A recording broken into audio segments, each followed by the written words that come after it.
the captain on line one. How are you? Hey, how's it going? Pretty good. Good. How are you? I'm pretty good today. I've been thinking that it seems to me that people who are kind of real doctrinaire have trouble dealing with ambivalence and uncertainty. Okay. And that seems to me that seems to be something that I see a lot with religious folks and also with atheists and people who are real big on those kind of topics, whichever side of the thing they're on. Can you give a little more detail about what exactly you mean? Because I mean, I realize that we're all uncomfortable with the idea of uncertainty, but realizing that Sure. we can't really be certain about anything, and that the universe we deal in kind of deals in probabilities. I think there's quite a few people who come to grips with this rather easily. I think I have. So you were on the way to Holy Orders or the ministry or something? Is that right? Yeah. Okay. And then, were you because you're such a good debater and everything now, were you like a really good apologist or what? Nah, I was probably okay. Well, it just seems that I see a lot of people who, when you find that they're, it's as if they need to go from one, you're kind of like jumping from one meaning structure or one belief system to another.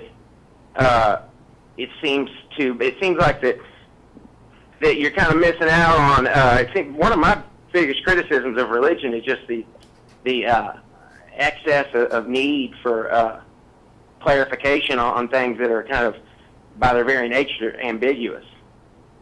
And atheism seems to be very similar too. How? Kind of like in the sense that there's people who are atheists, or the ones that I encounter, especially the ones that are really serious about it, like you guys.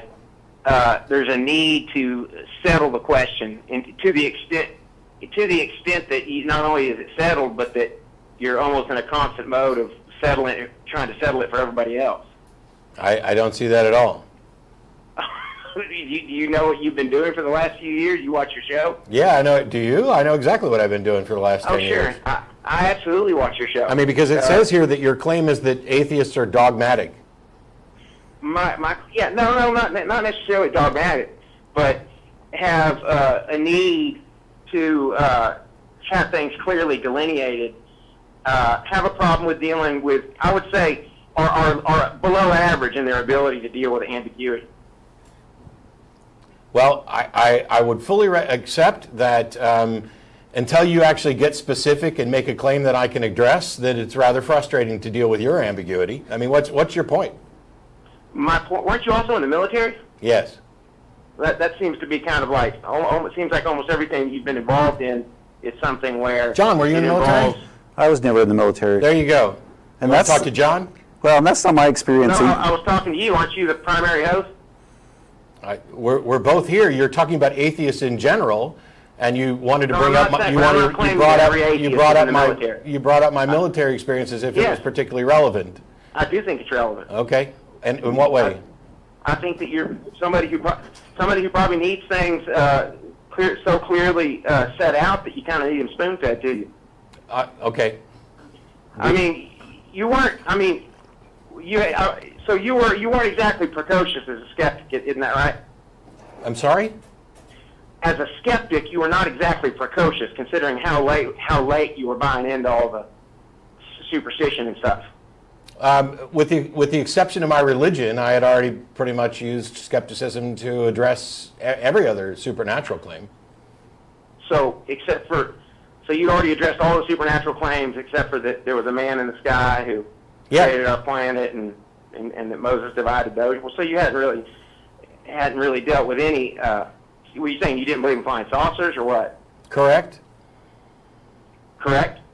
Yes, I had skeptically evaluated all sorts of things. It's just that the religious beliefs that I had were the last thing that I really took a look at.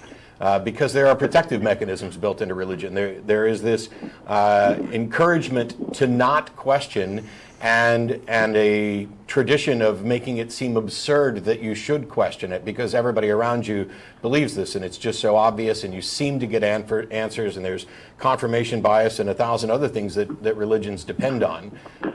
But when I did decide to examine my religious beliefs appropriately, they went away.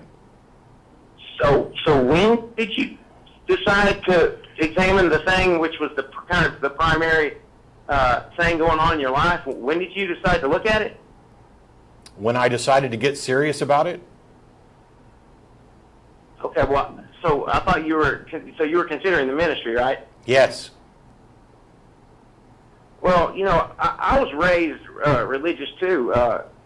On both sides of my family, people were pretty serious about religion, and you know, I was never really against it, and you know, I didn't feel like I was sacrilegious or anything. But I mean, we never, me and my friends and my cousins and brothers, we never really took it that seriously as far as like, I mean, Adam and Eve and that kind of thing. Yep. Well, I other think people do. So you really believe that stuff? Yes. Well, aren't you worried that whatever failings were hurting you back then you might somehow be suffering from the same problem? No. Well, I think you ought to consider that, because it seems like you just found yourself another kind of situation similar to what the one you had before was. No, because I used to believe something and now I don't. And saying that not believing it is the same situation as believing it is patently absurd. Oh, no, it's different in that way, but it's similar in the sense that the amount of time and energy that you've invested in The amount of time and energy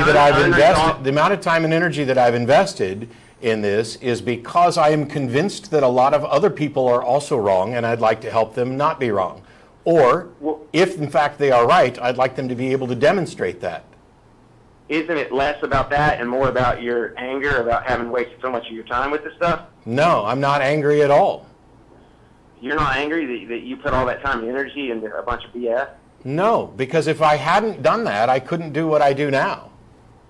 Well, it seems like that you're missing out on the best thing about not being religious is that you don't have to put so much focus and intensity on unresolvable metaphysical questions. Yeah, unfortunately, I actually give a damn about what kind of world I live in, and I care about people enough to help other people who may be believing things without good justification find their way free to enjoy life as well. I mean, you know pretty much nothing about me other than what you see on the show, so I don't know what it is that you think I'm missing out on, but I have about the best life I could imagine right now.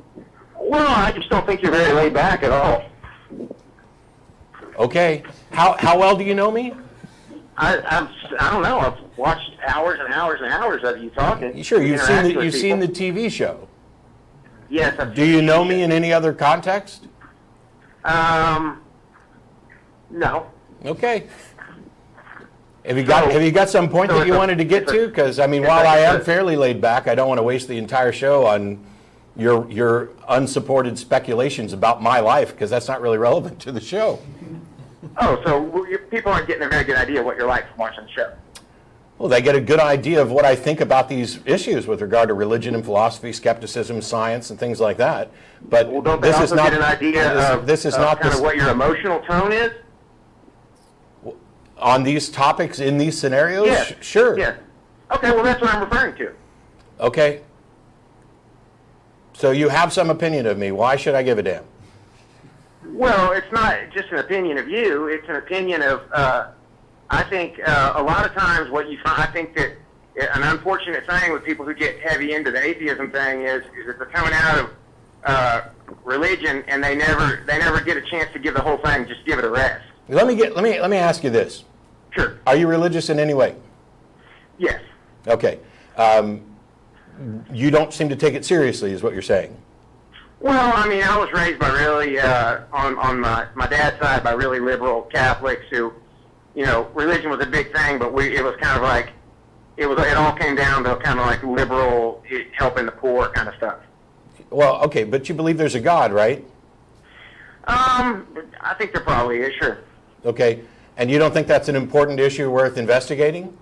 No, I don't at all. It seems to have very little to do with anything. Thanks for calling. All right. I guess I shouldn't have hung up until maybe you had something to add. But I mean, if somebody's going to call the show to tell us how they don't think that the conversations that we're having are particularly important, and they're a believer, why the hell did you waste our time?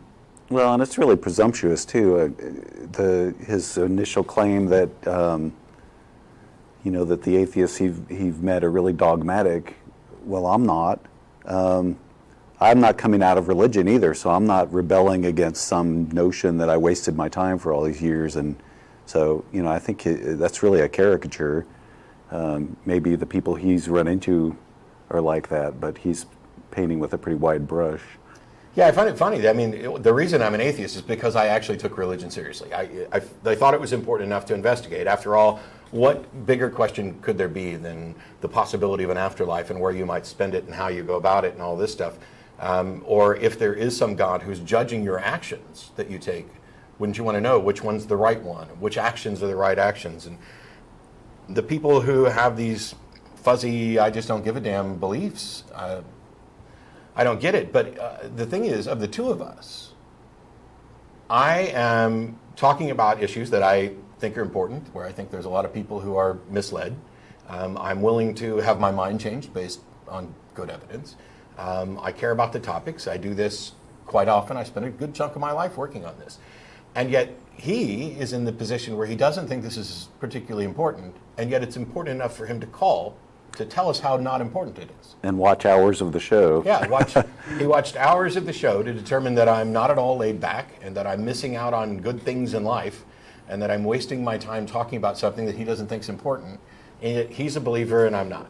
Well, congratulations. I don't see what the purpose of the call was. But. Well, in my experience is that the atheists, at least the ones that I've met, are much more comfortable with the idea of I don't know than believers are. So again, he started with the premise that atheists want an answer, want a solid answer, and they're just as dogmatic. And I don't see that at all. I think atheists are much more willing to say, well, there's some things that we don't know. We're investigating all the time.